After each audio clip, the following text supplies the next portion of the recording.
AIIMS की तरफ से हमारे सभी दर्शकों को नए वर्ष की हार्दिक शुभकामनाएं।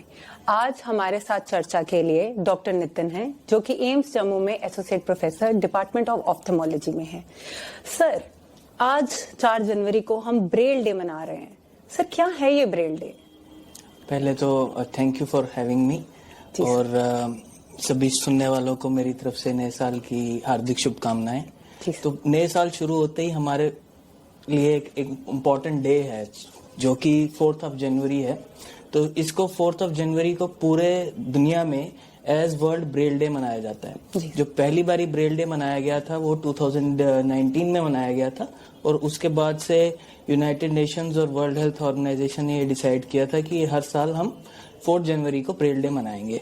सो बेसिकली ब्रेल डे इसलिए मनाया जाता है क्योंकि हमारे जो पूरे विश्व में एटलीस्ट 2 अरब लोग को आंख की कुछ ना कुछ प्रॉब्लम है जिसकी वजह से वो कम देख पाते हैं या ब्लाइंड है।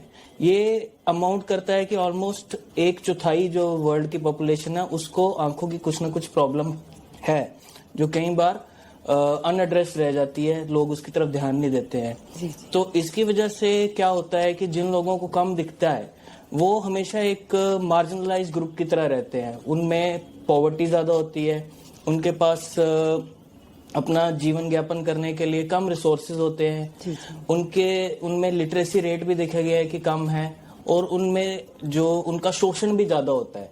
तो एक बहुत इम्पोर्टेंट इसमें जो एस्पेक्ट है वो ये है कि उन लोगों की एजुकेशन बहुत जरूरी है, क्योंकि किसी भी ग्रुप को मार्जिनलाइजेशन से बाहर निकलने के लिए जरूरी है कि वो एजुकेट हों। तो क्योंकि जो हमारे लोग जो कम देख पाते हैं वो किताबें नहीं पढ़ सकते जो कि नॉर्मल लोग पढ़ते हैं, तो इसलिए ब्रेल जो है एक लिपि है जो हमारे जो ऐसे लोग हैं जो कम पढ़ पाते हैं, जिनको दिखता कम है, वो उसका यूज करके अपने अच्छा जीवन में पढ़ाई कर सकते हैं और बाद में उसी से उनके लिए और ज्यादा जो अपॉर्चुनिटीज है लाइफ में वो आएंगी। तो इसलिए ब्रेल डे 4 जनवरी को मनाया जाता है और ये बेसिकली लुई ब्रेल, जिन्होंने ब्रेल शुरू किया था, जिन्होंने ब्रेल का इन्वेंशन किया है, उनके जन्मदिन पे मनाया जाता है। तो जो कि हिस्ट्री में अगर हम थोड़ा जाएं तो लुई ब्रेल 1809 में फ्रांस में पैदा हुए थे। तो वो उनके काफी जब शुरू, जिसको हम बोलते हैं इंग्लिश में हम्बल बिगिनिंग्स थी बहुत जब शुरू में जब वो जिस गांव से वो आए हैं, तो फ्रांस में एक छोटा सा गांव था जहां पे उनका जन्म हुआ। उनके जो पिताजी थे वो गांव में जो हमारा कहते हैं कि कॉबलर, एक लेदर का काम करते थे और जो हॉर्सेस की सैडल्स होते हैं वो बनाते थे और उनका एक वर्कशॉप था। तो जब लुई ब्रेल पैदा हुए थे तब से ही, जब वो छोटे ही थे तो उनको एक जीनियस टाइप ऑफ बच्चा माना जाता था। वो बहुत क्यूरियस थे, हम हर चीज में वो बहुत ज्यादा इंटरेस्ट लेते थे। तो जब वो 3 साल के ही थे तो वो अपने फादर की वर्कशॉप में काम कर रहे थे। तो उस वक्त उनकी दाईं आंख में चोट लग गई एक शार्प एज टूल के साथ, जिसके साथ वो खेल रहे थे। तो ये उस टाइम पे इतनी मेडिकल सर्विसेज एडवांस नहीं थी, सन 1800 की बात कर रहे हैं हम। तो ऐसा हुआ कि दाईं आंख में चोट लगने के कारण उनका नजर उस आंख में चला गया। पर उससे भी बुरा ये हुआ कि एक बीमारी ऐसी होती है जिसमें एक आंख में चोट लगने से दूसरी आंख को भी खतरा होता है। तो उनकी दूसरी आंख की रोशनी भी जाती रही, जो कि बहुत अनफॉर्चुनेट था। फैमिली काफी डिस्ट्रेस में आ गई कि उनका जो सबसे यंगेस्ट बच्चा था वो दोनों आंख से अब अंधा हो चुका था, नहीं देख पा रहा था। पर उनके फादर काफी मोटिवेटेड थे शुरू से ही, वो चाहते थे कि चाहे कुछ भी हो तो मेरा बच्चा पढ़ेगा जरूर।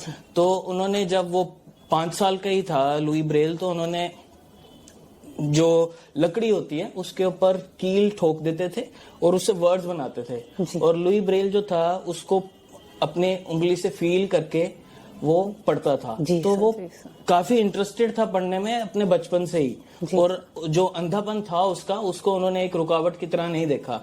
वैसे ही फादर ने उसके जो पिता थे शुरू से ही पढ़ाई की तरफ पे अग्रसर किया और वो काफी इंटरेस्टेड था पढ़ाई में। इसके बाद जब वो 10 साल का था तो जो फ्रांस में सबसे बड़ा ब्लाइंड लोगों के लिए स्कूल था, वहां पे उन्होंने एडमिशन करवा दिया जब वो 10 साल के ही थे। और वहां पे उन्होंने देखा तो उनको लगा कि इसमें कुछ खामियां हैं, जो उस टाइम का सिस्टम था ब्लाइंड लोगों को पढ़ाने के लिए, और तब से ही उनको लगता था कि इसमें कुछ सुधार करने चाहिए। तो आप मानेंगे कि जब वो सिर्फ 15 साल के ही थे तो उन्होंने अपनी एक लिपि इजाद कर दी, और उसको उन्होंने अपने जो सारे स्टूडेंट्स थे उसमें टेस्ट भी किया, और उनको ये लगा कि ये तो काफी अच्छा सिस्टम है, और स्टूडेंट्स को भी अच्छा लगा।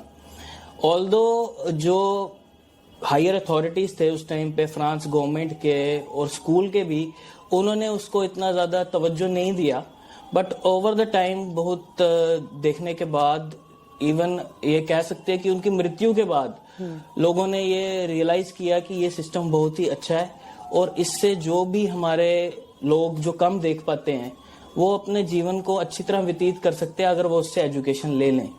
इनफैक्ट ये एक चीज है कि जब लुई ब्रेल की मृत्यु हो गई उसके बाद उनके सिस्टम को ज्यादा रिकॉग्नाइजेशन मिली रादर देन जब वो जिंदा थे। तो ये एक बहुत बड़ा पैराडॉक्स है कि उनकी जिंदगी में उन्होंने ये सब देख नहीं पाए कि उनका सिस्टम कितना अच्छा रहा।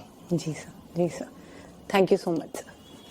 चर्चा आगे बढ़ाते हुए अब हमारे साथ हैं डॉक्टर नाजिया, जो कि असिस्टेंट प्रोफेसर हैं डिपार्टमेंट ऑफ ऑफ्थेमोलॉजी एम्स जम्मू में। मैम, अभी हमने डॉक्टर नितिन से एक मोटिवेशनल स्टोरी सुनी लुई ब्रेल के बारे में।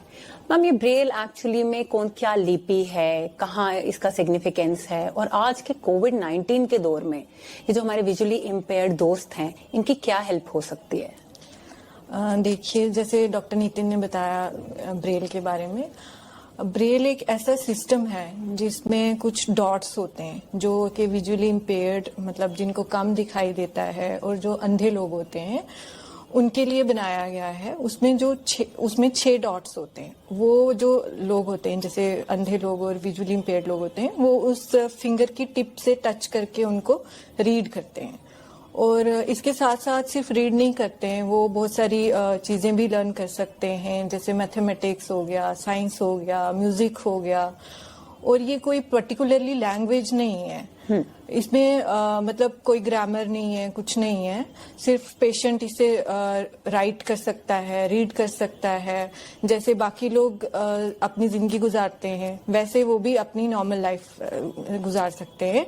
और इसमें ऐसा है कि पेशेंट इलिटरेट नहीं रहता है, जैसे बाकी बहुत सारे सिस्टम शुरू हुए हैं इन लोगों की हेल्प के लिए, जैसे कुछ मैग्नीफायर्स हो गए, कुछ ऑडियो सिस्टम्स हो गए, विजुअल कुछ ये स्पीकर्स हो गए, स्मार्टफोन्स हो गए, बट उनका यूज करके लोगों को हम लिटरेट नहीं कह सकते।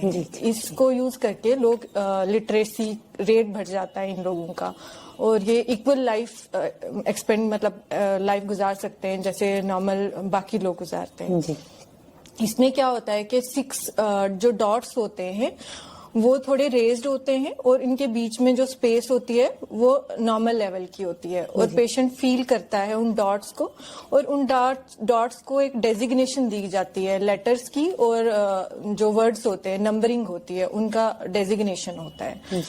और इसके साथ साथ कह रहे हैं जैसे कि कोविड-19 में नॉर्मल पॉपुलेशन पे तो इफेक्ट हुआ ही है, इन पे तो एक्स्ट्रा इफेक्ट पड़ा है, क्योंकि इन लोगों का जो नॉर्मल सिस्टम था, इनको मतलब कैसे प्रिवेंशन करना है, कैसे कोविड से क्योर करना है, उस पे काफी इफेक्ट हुआ है।